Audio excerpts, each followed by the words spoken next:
Hey everybody, welcome back to Project Overflow. We are making this video, we are actually back on a full lockdown here in Malaysia, and and that's why we continue to be away from each other and away from the studio. So we just want to say hello to you and also greetings from us to all of you. I hope that you are doing well and staying safe as well. All right, so if you're here for the first time, Project Overflow is a channel where we talk very plainly as, two men here in Malaysia looking at how we can manage our money better, our personal finances better. All right, so we actually are talking into a very interesting subject here on money management, and part of that is also to be able to save for our children's education. I think that's the topic. Okay, so if you're here for the first time, do like and subscribe and turn on the notification bell so that you know when we're coming up again and to share more content like this with you. All right, so I'd just like to welcome Zuan back into our show. Hey, Zuan. Hi. Okay. So for today, the question that we have is actually how do we save for our children's education, right? So just to share a little bit from, I'm married for 2 years now and planning for a kid or a child, one or two, I don't know, right? But what we are planning, and part of the conversation that I had with my wife earlier, also when we are planning this, is also okay. How much do we need to set aside for our children's education? Because that is also a very big expense, right, in life. So from discussing and all that, my takeaway or my point of view is this. For us, we've talked about it and we've discussed it, and because our view on it is very different. Because a lot of times, normally how people do it is they send their kids to a government school or a public school, and I'm also a result of a public school or from we call it Sekolah Kebangsaan National School, right? Eugene as well. I think my wife as well. We were all from a public school and public education system, and then only we decide what kind of which uni do we want to go and what course do we want to pursue or study, right? So bulk of the money that is being invested is actually at the last 4 to 5 years of our education life. So this is how I see it, and for me, we've decided to do it the other way around. Okay, meaning we want to invest in the starting or in the early years of our child's education instead of at the end.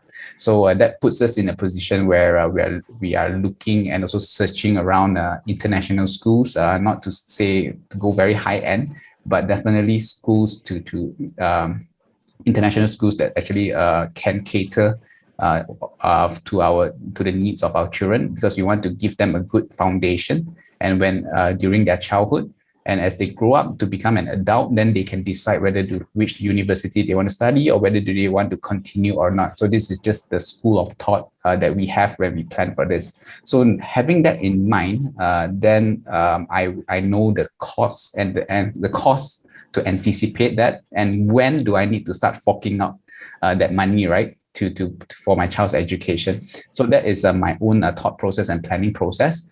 And we've shopped around. We kind of look at the schools and also roughly how much it costs to for a single year per child. So we broke it down into that, and we reverse calculate from there. If that means we need to start now, start setting aside that sum now instead of when the child comes only start to put aside money, right? So that is how I plan it. And also we actually started the process of setting aside money to just to get the feel of whether can we afford this or not.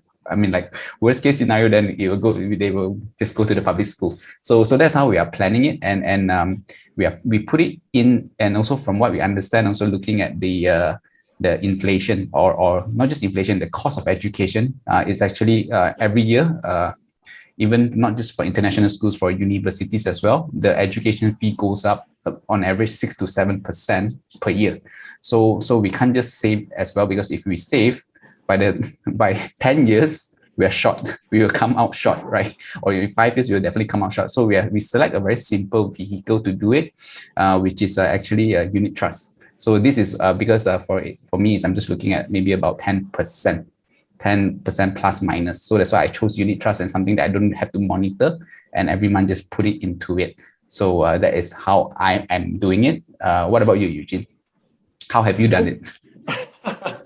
Okay, so I think it's very interesting, right? So the two of us, we're both family men, and we really believe in the power and the whole sanctity of being in a family unit. And so that's why legacy planning is so important in terms of now allowing to plan for our children's education. Now, I think things have changed quite a bit from the time when I was given an opportunity to study, and also now education. Okay, but I'll show you, my take on this. Okay, so obviously, mine is really unconventional. So my wife and I, when we were looking at educating our children, this is way before we even had children. Okay, so when we looked at it and says, hey, what is a good place? Why do we want our children to have university education anyway?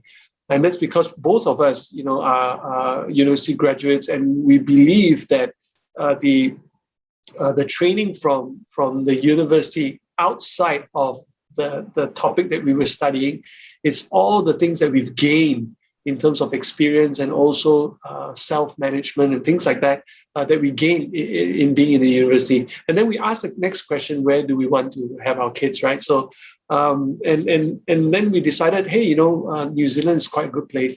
And so what we did was we applied for permanent residency, and and actually did the whole works of going to New Zealand and spending our time there, and and got our PR, and started a bank account, and started an inland revenue tax account and things like that. In fact, we have a small nest egg portfolio that we've left in New Zealand, and for this purpose that there may be a day that we will actually move back to New Zealand for the purpose of education.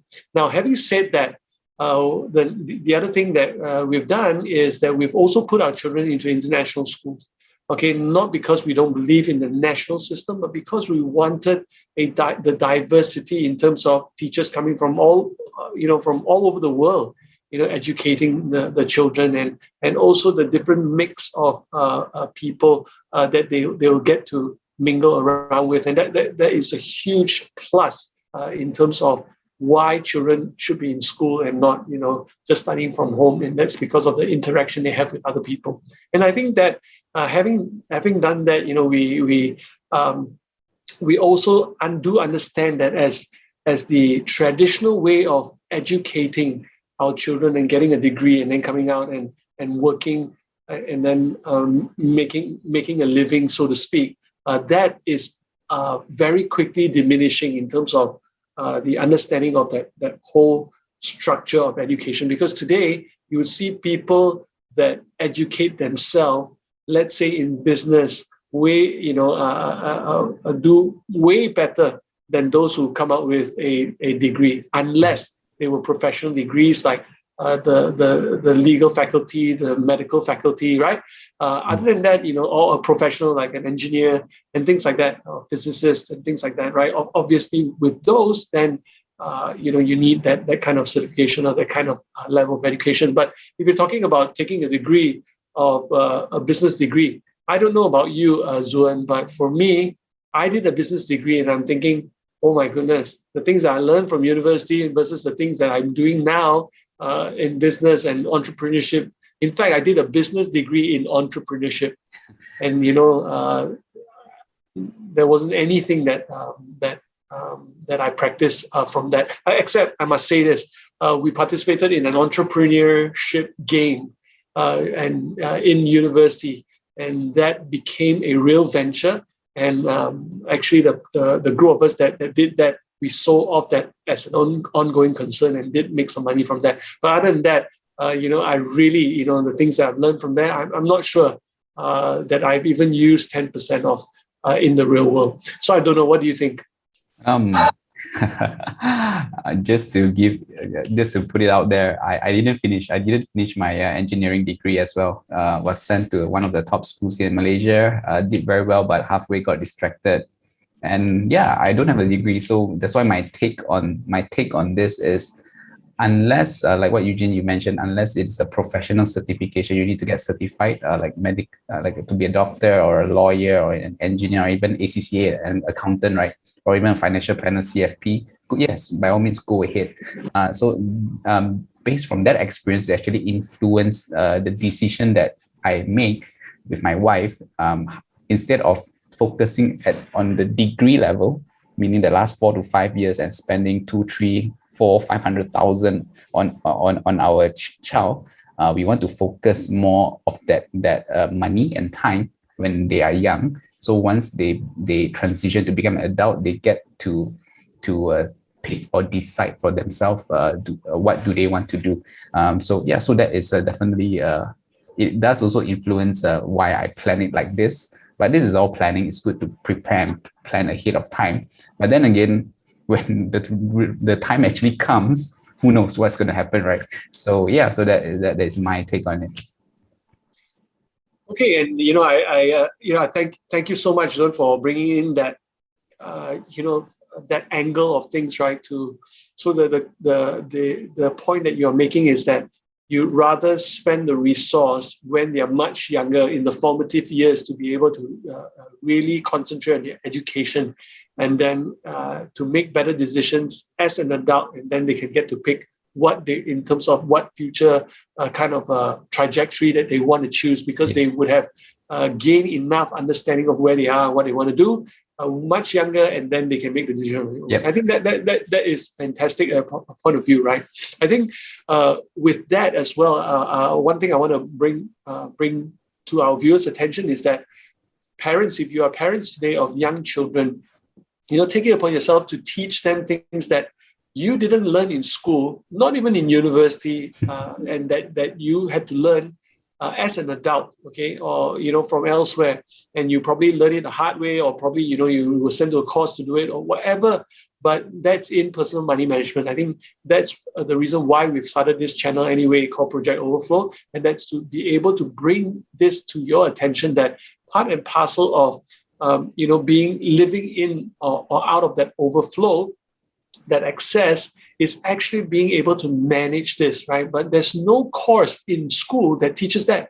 There isn't any. So as parents, it's very important that we actually do teach our children that, right? So I think the first instance that I've learned about education in terms of my parents participating in the education of me and my siblings was to start a bank account for us. Okay, and that's what they knew best then, right? Today, I've started an investment account for each of my children, right? So, and teach them and start to talk to them about investing, right? So they look at, actually they were looking at charts, and they were looking at me draw heads and shoulders. Okay, so if you don't know what that is, don't worry about it. But if you know what that is, then it's kind of funny. And my son came up to me, he's 10, right? He says, "Oh, the right shoulder is forming." It just tickled me, right? He's 10 years old, right? And so I think it's also very important for us to reevaluate. And I think you guys, Zuan, and you and your wife, have done a great service to your future generation, where you got together and start to form an ideology as to how you want to bring up your children in terms of educating them in the right way. And so, if you're listening in today and, you've got any questions at all, or maybe you have your own way of doing it, do share with us so that we also get different perspective from you out there. I'm not saying that, I have the best plan. And I'm sure Zuan also cannot say, he would dare not say that, right? He doesn't have kids yet. But I really salute you, because there are so many people now talking to younger ones, right? They say, I don't know about children. I don't think about it now. And too much time is being wasted not thinking, okay? Because if you make the plans and you decide not to have children, or you cannot have children, then that money can be used for other things. But if we don't plan for it, we know where it goes to, right? It goes to expenses, things, okay, that doesn't last, right? So anything else you want to add, Zuan, to this topic? Please, if you are kids, okay, you're listening to this, you're studying, please go to school, finish your study, follow what your parents, listen to your parents, okay? This is just like I said, it is not how it should how it should be done. It's just us sharing our experience, but I'm sure that that's reason why you're studying and doing your degree and all that. Please do finish it, okay? This is just a discussion, okay? Stay in school, graduate, make your parents proud. Yeah, that's a very interesting point. Thank you so much for bringing that. And I want to end with this, right? This is my understanding. If you're a child listening to this, or parents, you're showing this to your kids, this sessions that we are doing here. Children, go to school, go to university. If you can, go do all the way up to at least undergraduate, right? The reason why is because you are learning not just the subject matter. The subject matter doesn't matter. What you're learning is self-management, like I mentioned before. What does it mean by that? For the longest period of time, your mommy and your daddy is the one who asks you to wake up, you get your uniform ready, get your school books ready, check on your homework, and they do all of that, okay, in hope that when you come out to society and later on come out in life, you will have built that discipline or that habit of managing yourself. But a lot of times, today in this world, in our current world today, the mates do it, the parents do it, and children, by the time they get to university and move out of the house, or go on campus and things like that, they don't really manage very well, and exams or assignments, right? So going to university just helps you prepare and understand in the real world. The assignments are given throughout the year. There's no holiday season or break season or study breaks. There isn't such things like that. Okay, in fact, those challenges continue to pile as you grow, right? So school helps you to gradually increase your independence in terms of now managing your life, and that's where the importance is. Because if you when you were a child, you were educated by your parents. Then later on, you're educated by your teachers. After that, you are doing shared understanding, okay, in university. Then later on, out of university, when you go to work, this is where your opinion, the way you've formalized of your formative thinking, your cognitive thinking will come into play, because then you'll be able to think logically, you'll be able to answer questions, finish up your work. Okay, then you won't be fired from your work. Okay, because I've done my fair share of hiring and firing of staff members, and a lot of this basic foundational things are still missing with a lot of our young ones. So going to university is not about passing the exams and getting a degree, so to speak. It's about now learning how to self-manage, and that's why, like what Zuan say, if you're in school, finish up properly, okay, and get all those assignments. You're not good because you skate the number of. It's not the number of classes you skate, or you're barely passed the subject. That's no achievement. Achievement is whether you make it to every class, whether you hand out the assignments on time, and how well you did in each assignments. That really count for you in the future, in the real world. Okay, whether you're doing a business, you're going to work for someone in employment. Those are the qualities that you need to have, and that's also planning for education. I know I've diverged from our topic, which is savings for education, but that is why parents, if you're saving up for your children, stop worrying about what subjects, any subject, as long as they learn this, because you can learn the subject well and come out and still not be able to manage life properly. Then you will be worrying a long time to come. Okay, so I think that's the message from us today. Why we should and how we can be saving for our children's education, and the different perspective. If you do have a perspective, don't forget to comment below in the comment box. Okay, we would love to hear from you, whether you agree, disagree with us, and what is your take. Okay, and if you've got any other questions, we'd love to get your questions, because when you ask your questions, we get your particular issue or roadblocks that you're having within you, and hopefully that we can shed some light and also possibly bring in different perspective for you to consider. All right, so that's from us here at Project Overflow. We hope you enjoy this. And don't forget to like and subscribe and hit the notification button so that you know when we're coming back on. All right. We'll see you in our next episode. Bye. Bye.